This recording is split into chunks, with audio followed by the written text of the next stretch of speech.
ఓం సాయిరామ్ శ్రీమాత్రే నమః. అమ్మ బిడ్డలందరికీ నమస్కారం ఫ్రెండ్స్. ఎలా ఉన్నారండి? ఏం చేస్తున్నారు? అందరూ బాగున్నారు కదా? మన అమ్మ దయ వలన అందరూ బాగున్నారని, బాగుండాలని మనస్ఫూర్తిగా అమ్మవారిని కోరుకుంటూ ఈరోజు వీడియో స్టార్ట్ చేస్తూ ఉన్నాను. ఇక ఈరోజు వీడియోలో అమ్మవారు ఏమి చెప్పబోతూ ఉన్నారు అంటే కనుక, ఈరోజు నీ కోసం తెచ్చిన కోట్ల సంపద ప్రేమగా ఇస్తున్నాను, కాదనకుండా బిడ్డ నన్ను తాకమ్మా అని చెప్పి అమ్మవారైతే ఈరోజు మనకు ఒక గొప్ప సందేశాన్ని అందిస్తూ ఉన్నారు ఫ్రెండ్స్. ఎవరైతే కనుక అమ్మవారి మీద నమ్మకంతో, భక్తి శ్రద్ధలతో కనుక ఈరోజు అమ్మవారు అందిస్తున్న సందేశం అర్థం చేసుకోవాలని మనస్ఫూర్తిగా ఆరాటపడుతున్నారో అలాంటి వారు తప్పకుండా అమ్మవారు ఇచ్చే సందేశం కోసం ఎదురు చూస్తారు. మరి ఈరోజు అమ్మవారు మనస్ఫూర్తిగా నన్ను తాకిన నీకు తల్లి, నీకు ఇప్పుడు కూడా దేనికి కూడా కొదవలేదమ్మా, నీకు అందరికీ తెలుసు. మరి ఒక్కసారి కనుక నువ్వు మనస్ఫూర్తిగా కనుక మనసులోనే నన్ను ధ్యానం చేసుకుంటే, ఒక్కసారి మీ ఇంట్లో ఒకవేళ కనుక నా పటం ఉన్నా సరే తల్లి, నన్ను ఖచ్చితంగా ఒక్కసారి తాకి చూడు బిడ్డ. మనస్ఫూర్తిగా నీ మనసులో ఉన్న కోరికను చెప్పుకొని తాకు. ఈరోజు నీ బాబాను తాకిన నీకు నీ మనసులో ఉన్న కోరిక నెరవేరాలని చెప్పి, మన జీవితంలో కోట్ల సంపద రావాలి అని అంటే కనుక అమ్మవారు ఏం చెప్పబోతూ ఉన్నారు, ఎక్కడ మనం తప్పులు చేస్తున్నాము, జీవితంలో అందరిలాగా ఎందుకు మనం ఎదగలేకపోతున్నాము, ఎక్కడ తప్పులు చేస్తున్నాము, వీటన్నిటిని గురించి కూడా అమ్మవారు ఈరోజు మనకు ఒక మంచి సందేశాన్ని అందిస్తూ ఉన్నారు. దేవునికి నైవేద్యం ఇచ్చే ముందు నేను ఎవరికైనా సరే అన్యాయం చేశానేమో ఒక్కసారి ఆలోచించుకుందాం. మనస్ఫూర్తిగా ఆలోచించి చేశానేమో, ఏదైనా తప్పు చేశానేమో అని సరిచేసుకోవడానికి ప్రయత్నం చేద్దాం. దానికి ప్రతిక్రియగా వారి క్షేమం కోరి, అందుకు భగవంతుని క్షమించమని ప్రార్థించి అప్పుడు ఆ నైవేద్యాన్ని పెట్టుకుందాం. అప్పుడు అమ్మ దానిని అంగీకరిస్తారు. నువ్వు నా గుడికి వచ్చిన వాడిట్లా అందరినీ మన యువతాలు చేసి విమర్శిస్తూ ఉంటే భక్తునితో అప్పుడు సాయినాథుడు ఇలా ఎందుకమ్మా అలా అందరినీ హేళన చేస్తున్నావు అలా అని చెప్పి ప్రతి ఒక్కరిని కూడా ప్రశ్నిస్తూ ఉన్నారు. అది గుర్తిస్తేనే కదా మనం తెలుస్తుంది. మరి నిర్దిష్టంగా ఉంచుకుంటే మన ధ్యానం అనేది, జపం, పారాయణాలు సరిగ్గా ఉండేది ఎప్పుడు మనం సరిగ్గా ఉన్నప్పుడే.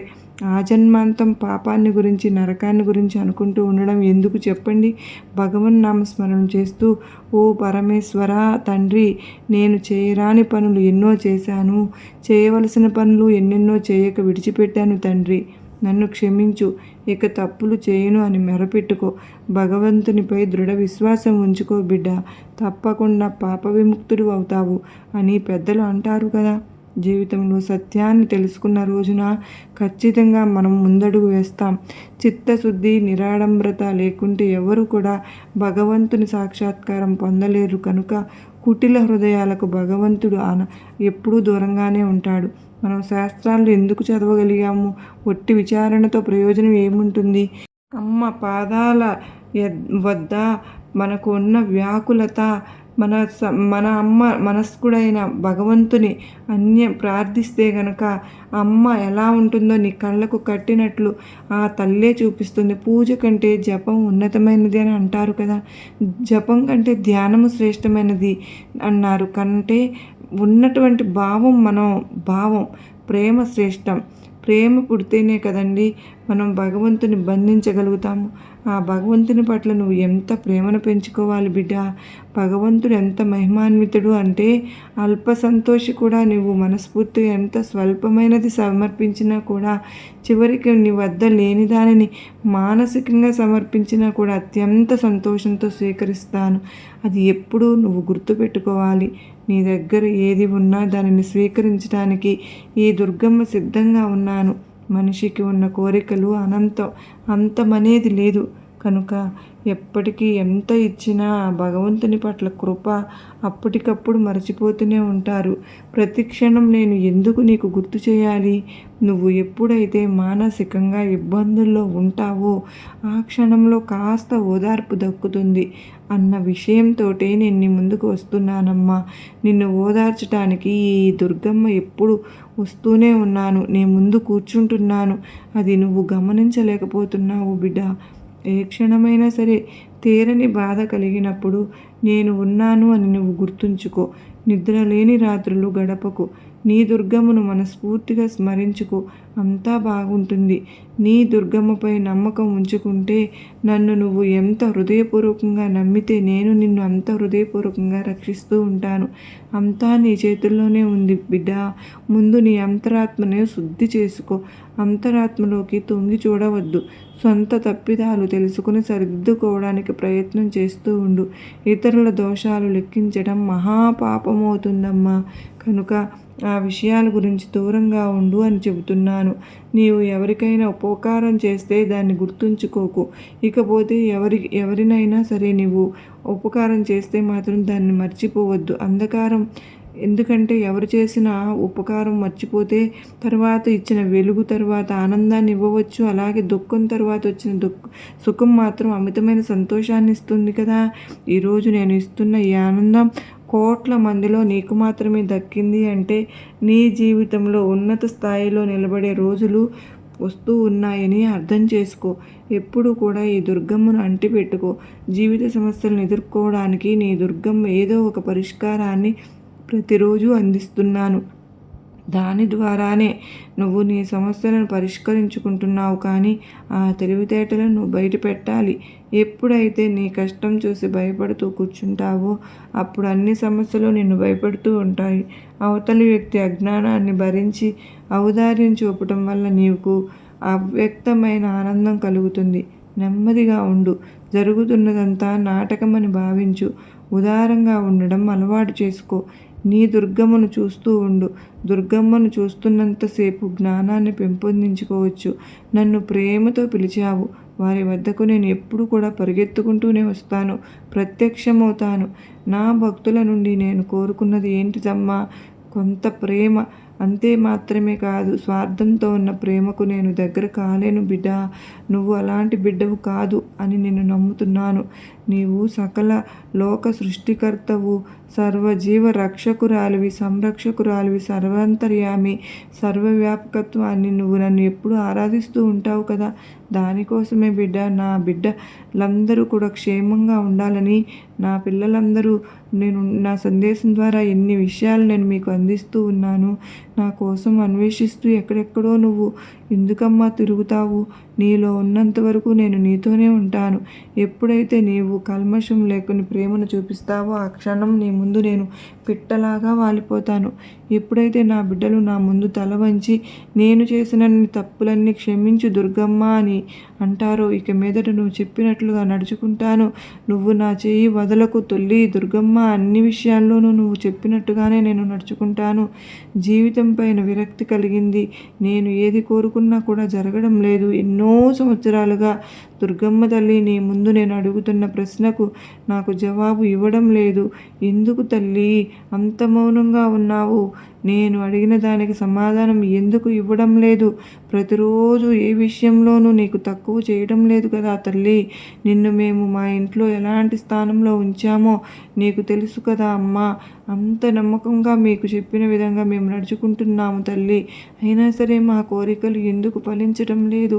ఎందుకు తల్లి ఇన్ని పరీక్షలు పెడుతున్నావు అని నా బిడ్డ ప్రశ్న వేయవచ్చు. కానీ బిడ్డ, ఈ మాటలు విని విని విసిగిపోయాను తల్లి. దుర్గమ్మ అని మాత్రం అనకు బిడ్డ. ఎందుకంటే కర్మ ఫలం అనేది ప్రతి మనిషి, ప్రతి జీవి అనుభవించక తప్పదమ్మా. అది అనుభవిస్తేనే కదా మంచి మోక్ష మార్గం అనేది నీకు దక్కుతుంది. ఎప్పుడైనా సరే కానీ కర్మఫలాన్ని రుణశేషంగా మార్చుకుని నీ చుట్టూ తిప్పుకోకూడదు. అది నీతోనే ఉంటే నీ జీవితం ఈ విధంగానే ఉండిపోతుంది. శాశ్వతంగా రుణశేషం అనేది ఉంచుకుంటే కర్మఫలం ద్వారా నువ్వు ఇంకా ఎక్కువ బాధలు పడవలసి వస్తుందమ్మా. అందుకనే ఆ కర్మఫలం ఎంతవరకు తగ్గితే అంత మంచిది. నువ్వు సంతోషంగా ఉంటావు. ముందు నీ కర్మఫలాన్ని నువ్వు అనుభవించు. తప్పు లేదు బిడ్డ. ఏ మనిషి అయినా సరే, ఆఖరికి ఆ భగవంతునైనా సరే, నువ్వు ఎన్నో చరిత్రలు చదివావుగా. రామాయణం విన్నావు, మహాభారతం విన్నావు, దేవి భాగవతం, శ్రీకృష్ణుని కథ రామాయణంలో రాములు ఎన్ని కష్టాలు పడ్డారో నువ్వు విన్నావు. తల్లి సీతమ్మ ఎన్ని కష్టాలు పడింది.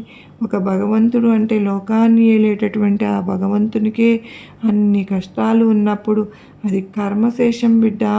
ఆ కర్మశేషం వల్లనే ఆ భగవంతునికి కూడా తప్పలేదమ్మా. కనుక మనుషులం మనకెంత చెప్పు. నీ సంకల్ప బలం చాలా గొప్పది. అందుకే ఈ మాటలు నిజాగా వచ్చాయి బిడ్డ. కనుక తల్లి ఈరోజు నువ్వు నువ్వు నన్ను తాకిన నీకు నీ ఇంట్లోకి నేను వచ్చాను.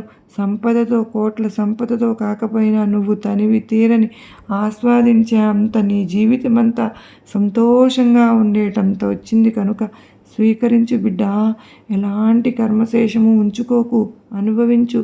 తప్పదమ్మా. మరి ఈ దుర్గమ్మ చెప్పిన మాటలు పూర్తిగా వింటావు కదూ.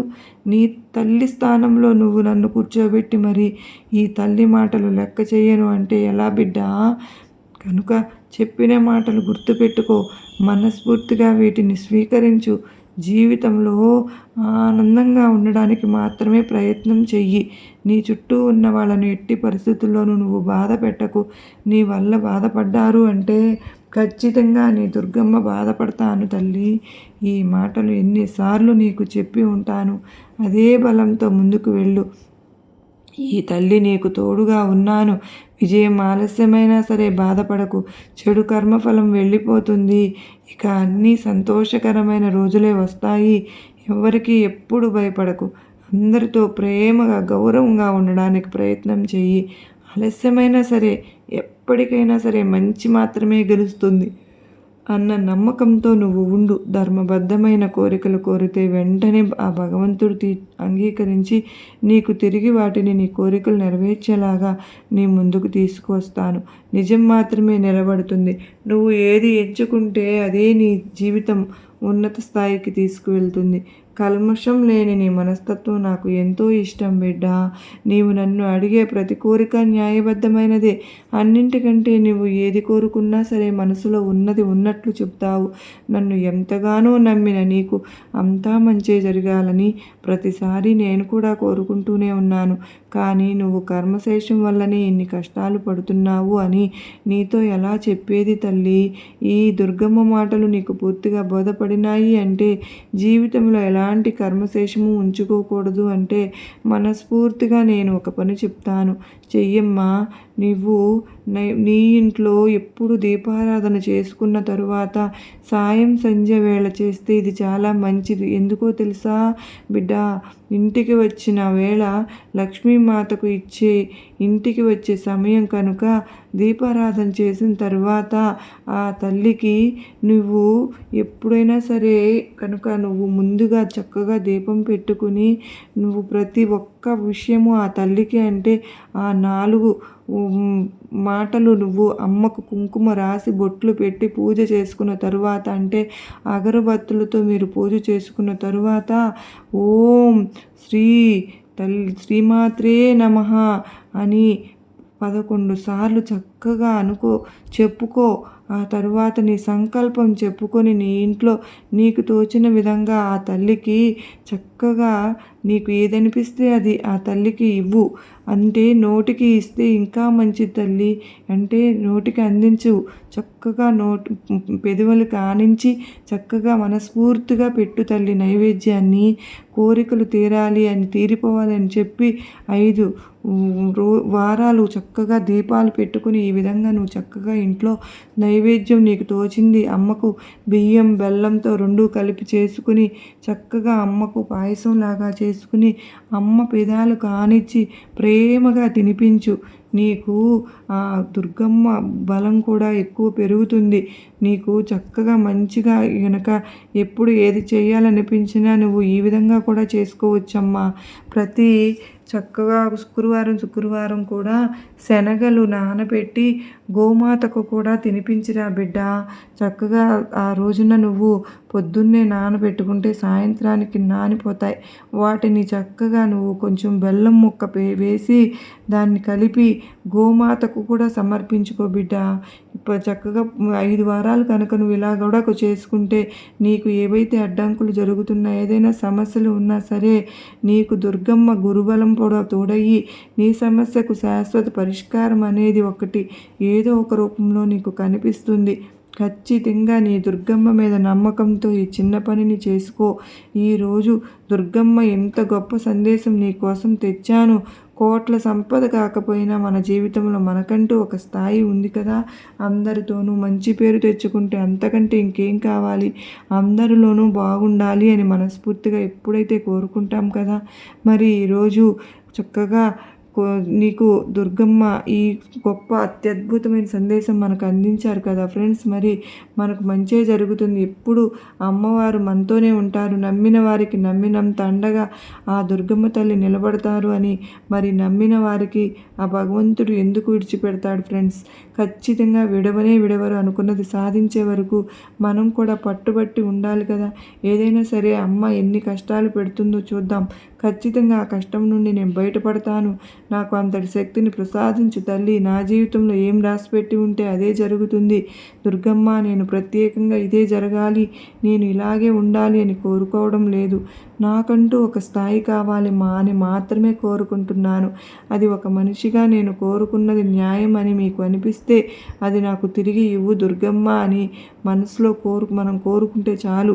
ఆ భగవంతుని ముందు అంటే ఎప్పుడైనా సరే మనం గుడికి వెళితే అమ్మవారి ముందు కూర్చుని ఏడవడం కానీ, ఆ అమ్మను మనస్ఫూర్తిగా ఏదైనా ఒక కోరికను కోరుకోవడం కానీ, దానికంటే ముందు వెళ్ళిన చోట కూర్చొని ప్రశాంతంగా అమ్మవారిని ఆరాధించుకుని అమ్మవారి పాదపద్మాలకు దగ్గరకు వెళ్ళిపోవాలి మన మనసు.